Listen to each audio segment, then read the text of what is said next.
Hello everyone. Welcome to my presentation on the role chemistry can play in pregnancy. Specifically, we will be looking at new science that results in a three-parent child.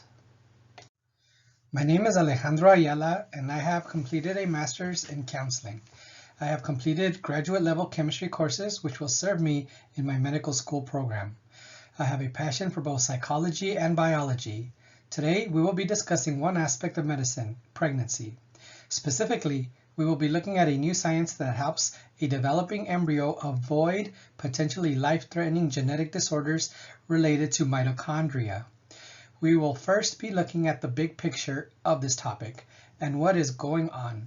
We will then discuss some of the chemistry that is involved in this procedure. We will discuss its relevance to everyday life.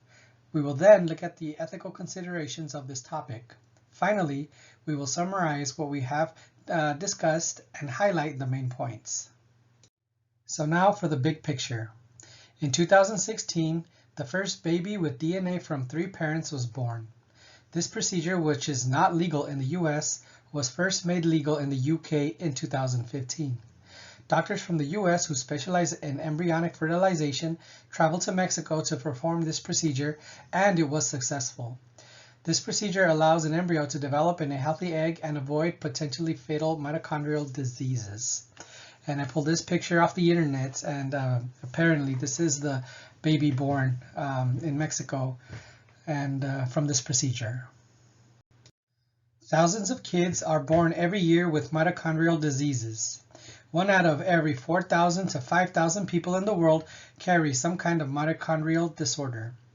Mitochondria provides the energy for cells to reproduce, so it is imperative that a fertilized egg has healthy mitochondria if the egg is to develop healthy.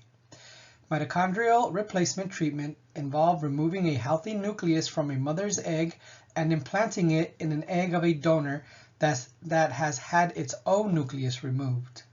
The idea is that the nucleus holding the mother's DNA will be passed down to the child, but the faulty mitochondria will not. There are no mitochondria found in the nucleus as it only resides in the cytoplasm. Once the egg has the mother's DNA in it, the father's sperm fertilizes the egg and it is then implanted in the uterus. From there, the egg develops with a healthy set of DNA from mother and father. While using the healthy mitochondria present in the egg from the donor, the mitochondria that came with the egg from the donor doesn't have any mitochondrial diseases. Well, that is the idea. And this is the type of procedure that was used for the baby that we looked at previously. And as we will see, we will also be discussing another way of doing this. Now we will be discussing some of the chemistry that is involved in a healthy functioning mitochondria. Specifically, we will be discussing a healthy mitochondria and healthy complex 1 that is in the mitochondria. A human ingests food. This food is broken down into glucose, which is then broken down into pyruvic acid, which allows for the generation of NADH. Now, NADH is used by complex 1 to start electron transport chain. Basically, protons are transferred to one side of the mitochondria at complexes 1 through 4. So from complex 1 through 4, you have protons that are traversing the complex and going into this one area of the mitochondria. At complex 5, however, it's also known as the ATP synthase. At complex 5, the protons travel in the opposite direction back down their concentration gradient. This energy is used to turn the complex 5 like a turnstile and pump out ATP. So you got protons going in one direction. In complex 5, the protons come back down, and in doing so, they turn this ATP synthase, and the turning of this protein takes in ADP and makes ATP. Now we will be discussing some of the chemistry that is involved in faulty mitochondria with a focus on a faulty complex 1. As I stated above, mitochondria is not found in the nucleus of cells. When a sperm fertilizes an egg, the only mitochondria present from the father is in the tail of the sperm, and these don't make it through egg development. So as the sperm gets to the egg, the tail is going to fall off. So when we're talking about mitochondria here, we're only talking about the mother's mitochondria. Leigh syndrome is usually found in infancy and results in vomiting, diarrhea, disrupted eating, and an overall disruption in normal physical development. The main cause of Leigh syndrome is a disruption of complex 4, also known as NADH ubiquinone oxidoreductase. Now, the most common gene mutation affects the MT-ATP6 gene, which provides instructions for making complex 5. So either the complexes do not form correctly or crucial mitochondrial proteins aren't formed.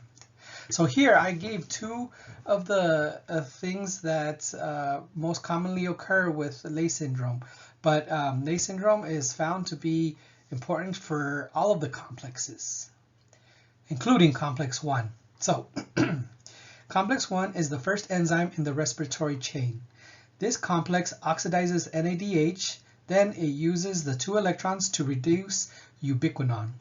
This later reduces water. Now, the energy released here, it generates a proton motive force that is needed for complex 5 to make ATP.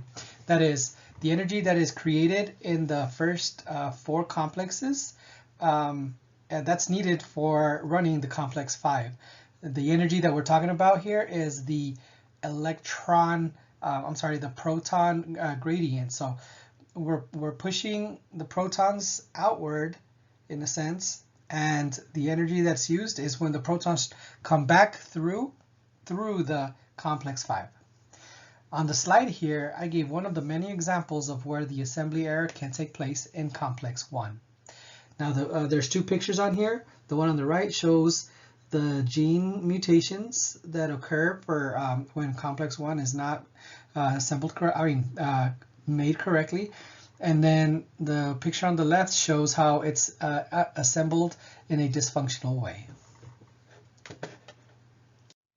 Now we will be discussing nuclear transfer. There are 2 ways this can be done. The mother's egg can be fertilized with the father's sperm. Then the genetic material is removed and implanted into a donor egg. This is pronuclear transfer. That means that the egg is first fertilized by the father, and then it is taken out and put into the donor egg. Now, there's another way to do this. The mother's nucleus can be removed and implanted into a donor unnucleated egg and then fertilized with the father's sperm. Doing it this way is called maternal spindle transfer. In both cases, nuclear material needs to be removed. The nucleus is gently held in place by a suction tool on one side. On the other side, a pipette is inserted through the bilayer and suctions out the nucleus. Now, what happens with the nucleus that is suctioned out? So the nucleus that is suctioned out from the donor, that can be discarded because we don't need that. The nucleus that is taken out from the mother, that's going to be transferred to the healthy egg from the donor. Fluidity of the bilayer allows this to happen. The phospholipid bilayer of the cytoplasm is held together through ionic forces. The polar heads of the phospholipids can shift, rotate, and flex about. So the phospholipid bilayer is not static. These are not stuck in place. They can change in stiffness, but for the most part, they're ionic and they're kind of fluid. They can bend so they don't break. Hydrophobicity will keep and reassemble the bilayer even after a hole is made with the pipette. This will help ensure that the integrity of the cytoplasm and all its contents will remain intact, other than the nucleus, of course. So we're trying to take out the nucleus. In the resources section and the references section, you can find videos of this actually happening, of a egg being denucleated. Nuclear transfer technology has been used for gene mapping. Gene mapping is a procedure carried out to find out where on the chromosomes genes are located. Other points of interest in gene mapping are their location with respect to each other, like where is one gene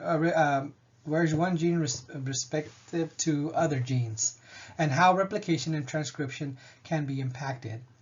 In each cell, there are about 2 meters of DNA. So thinking about this in terms of how much genetic code there is, it is clear why research materials in large amounts are needed to map out genes. So we have a very small cell, and inside the cell we have 2 meters of DNA that is super coiled.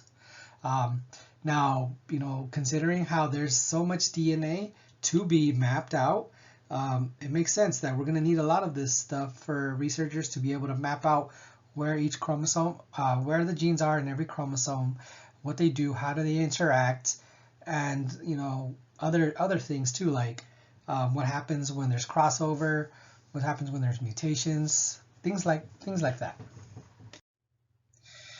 Nuclear transfer technology has also been used for monoclonal antibodies. Monoclonal antibodies are a type of protein that is artificially synthesized for the purpose of treating disease. Antigens are molecules on the surface of cell walls, and they're on the surface of the cells, and they interact with specific molecules. Monoclonal antibodies are antigen specific, and once attached to the antigen, they deliver the medication that they are carrying. And the idea is that this cell that has the antigen is inflicted with some kind of disease, whether it's cancer or whatever it is. The antigen is recognized. The monoclonal antibody is able to deliver the specific medicine that it is carrying. Now, monoclonal antibodies are used in both diagnosis and in treatments. Okay, now we're going on to ethical considerations. On the slide, I have posed a question to the class.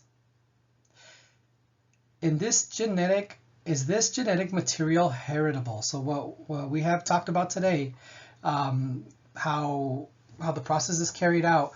One nucleus is getting implanted into a healthy egg from a donor.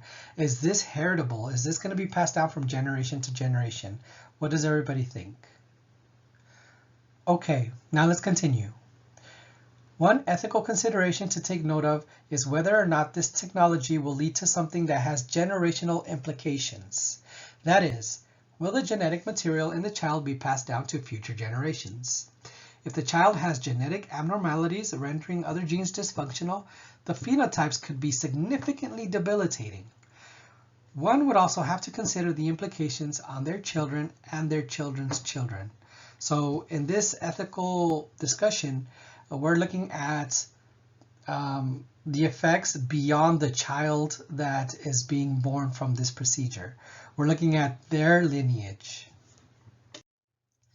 Okay, another ethical concern to consider is in the context of creationism. I have posed a question on the slide for the class. Is this a therapeutic act or a creation-related act? Now let's continue. This process involves manipulating the reproductive process to decrease the chance that the child will develop mitochondrial diseases. There already exists in vitro fertilization that uses non-nuclear parts of a donor to help carry to term a quote-unquote healthier baby. Should society limit this process to only using a viable uterus, or should a donor be allowed to donate their mitochondria as well? Are we creating life here, or are we facilitating a healthy progression of otherwise normal processes? So how this is related to creationism, because we're dealing with nuclear genetic material, does this go beyond simply implanting an egg into a uterus? That's the question here. Okay, we are nearing the end of this presentation, so let's recap. I presented to the class mitochondrial replacement transfer therapy. We learned that it can be used to implant healthy genetic material into a donor egg so the child will not inherit the mother's faulty mitochondria. We learned about some of the chemistry involved in the mitochondria. We learned about the chemistry in mitochondrial diseases, and we even touched on how the chemical makeup of the cell allows for such a process to even happen. What about the cytoplasm allows someone to inject a pipette and take out a nucleus? Remember, it was that conversation about lipid bilayer. We discussed how this technology has real-world implications in gene mapping and the development of monoclonal antibodies. So mitochondrial replacement therapy, this is not just for, in the scope of pregnancy. We're using this in other areas of very important science and research. Finally, we discussed the ethical considerations, including whether or not heritability is a factor and whether or not this is an act of creation. So those are the two sort of ethical topics that we covered. Whether or not this is heritable, and if we should consider that. And then the other one was about, are we making life? Are we manipulating life, or are we just helping facilitate a normal process? Okay, finally, just to note, science and medicine should pave the way for healthier living. Just as importantly, regulatory bodies should be in place to gauge and inform the science being done in order to protect the vulnerable, here the vulnerable being the children. We know that there is a child out there born from this kind of medicine, and time will tell whether or not it is a promising option for those who suffer from mitochondrial dysfunction. The child now being 2022, the child is about 7 years old, and the researchers involved are going to follow this child till they're about 18. And we're going to see, if any issues arise from that. I will note that aside from that child, there has been some other children born using this process in Ukraine as well. But it's very early on, and we'll see what the results show. Okay, thank you very much. As I mentioned before, in the reference section, I have links to the research, and through that you can find the videos of nuclear transfer therapies and things like that. So take note of the references if you want to look at them further for your own information.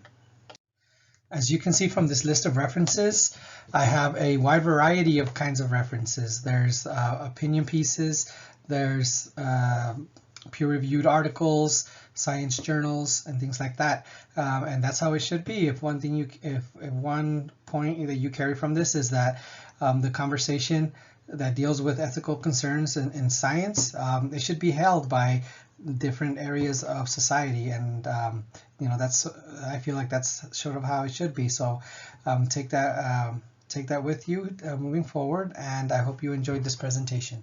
Thank you very much.